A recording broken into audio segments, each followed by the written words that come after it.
Gen Z డిక్షనరీలో కొత్త కొత్త పదాలు, కొత్త కొత్త యాక్రోనిమ్స్ చాలా వస్తూ ఉంటాయి అన్నమాట.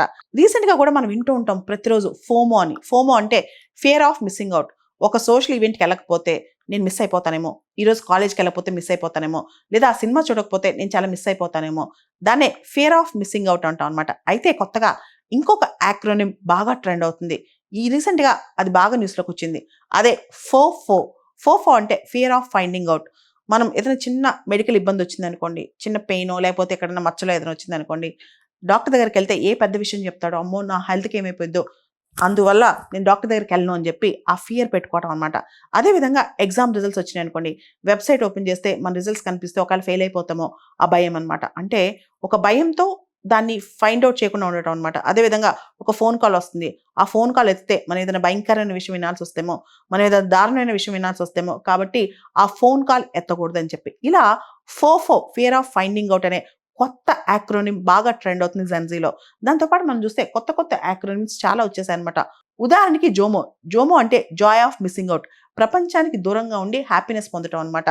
డిస్కనెక్ట్ అయ్యి హ్యాపీగా ఎలోన్గా ఉంటాం అనమాట. దాన్నే జోమో అంటారు. దాంతోపాటు మోమో. మోమో అంటే మిస్టరీ ఆఫ్ మిస్సింగ్ అవుట్ అనమాట. ఇది కూడా బాగా ట్రెండ్ అవుతుంది. మోమో అంటే mystery of missing out meaning ప్రాపర్గా ఏంటంటే, ఒక్కోసారి సిగ్నల్ లేకపోతేనో, లేకపోతే సర్వర్ డౌన్ అయిపోయో, మన ఇంటర్నెట్ పని చేయకపోవడం, వాట్సాప్ పని చేయకపోవడం ఏదైనా జరిగినప్పుడు, అమ్మో ఏదో అయిపోయింది, ఏదో మిస్టరీ జరిగిపోయింది, మనం ఏం చూడలేకపోతున్నాం, ఏమి అర్థం కావట్లేదు, ఏంటి మన పరిస్థితి అని చెప్పి ఇన్స్టాగ్రామ్ రావట్లేదు, వాట్సాప్ రావట్లేదు, ఫేస్బుక్ రావట్లేదు, ఇలా ఆలోచించడం. దాన్నే మిస్టరీ ఆఫ్ మిస్సింగ్ అవుట్ అని చెప్పి కొత్త యాక్రోనిమ్ వచ్చిందనమాట.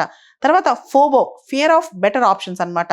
అంటే ఇంకా బెటర్ ఆప్షన్ వచ్చిందేమో అని ఇండెసివ్గా ఉంటాం, రకరకాల ఆప్షన్స్ ట్రై చేస్తూ ఉంటాం అనమాట. Not finalising particular option. ఒక పర్టికులర్ ఆప్షన్ని ఫైనలైజ్ చేయకుండా ఇంకా బెటర్గా మనం ఏదైనా చేయొచ్చేమో, ఇంకా బెటర్ ఆప్షన్స్ ఉంటాయేమని ఆలోచించడం అనమాట. దాన్నే fear of better options FOBO అంటున్నారు. తర్వాత ఒక కొత్త యాక్రోనిమ్ ట్రెండ్ అవుతుంది. అదే FODA. Fear of doing anything. ఏ కొత్త పని స్టార్ట్ చేయాలన్నా, ఏ కొత్త పని చేయాలన్నా భయం అనమాట. దాన్నే ఫోడా అంటాం అనమాట. సో ఎవరైనా ఏమైనా అనుకుంటారేమో, లేదా దీన్ని ఫెయిల్ అయిపోతామో, ఇలా భయం అనమాట. దాన్నే ఫోడా అంటాం. దాంతోపాటు ఫోబు ఫియర్ ఆఫ్ బీయింగ్ అన్లైక్డ్. అంటే ప్రజలు మనం జడ్జ్ చేస్తారేమో, ఇలా డ్రెస్ వేసుకుంటే ఏమైనా అనుకుంటారో, ఇలా బిహేవ్ చేస్తే ఏమైనా అనుకుంటారో, మనల్ని చూసి ఏమైనా అనుకుంటారేమో, లేదా సోషల్ ఈవెంట్స్లో మనం అందంగా లేవనో, ఇలా ఫియర్ ఆఫ్ బీయింగ్ అన్లైక్డ్. ఇది కూడా ఎక్కువైపోయింది, ఫోబు అంటాం. ఫియర్ ఆఫ్ బీయింగ్ అన్లైక్డ్ అనమాట. తర్వాత 4G fear of joining in.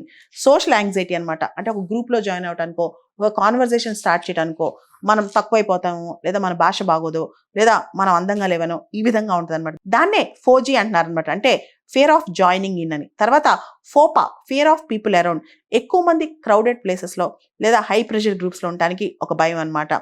So class రూమ్స్లో కానీ, పెద్ద పెద్ద థియేటర్స్లో కానీ, లేకపోతే ఎగ్జామ్ హాల్స్లో కానీ, పెద్ద పెద్ద గ్యాదరింగ్స్లో కానీ కొంచెం అనీజినెస్ కానీ, ప్రెషర్ కానీ ఫీల్ అవడం అనమాట. అదే ఫోపా. తర్వాత ఫోబా ఫియర్ ఆఫ్ బీయింగ్ అలోన్. అంటే ఒంటరిగా ఉంటాం, అంటే ఒక రకమైన కంటిన్యూస్ భయం, యాంగ్జైటీ.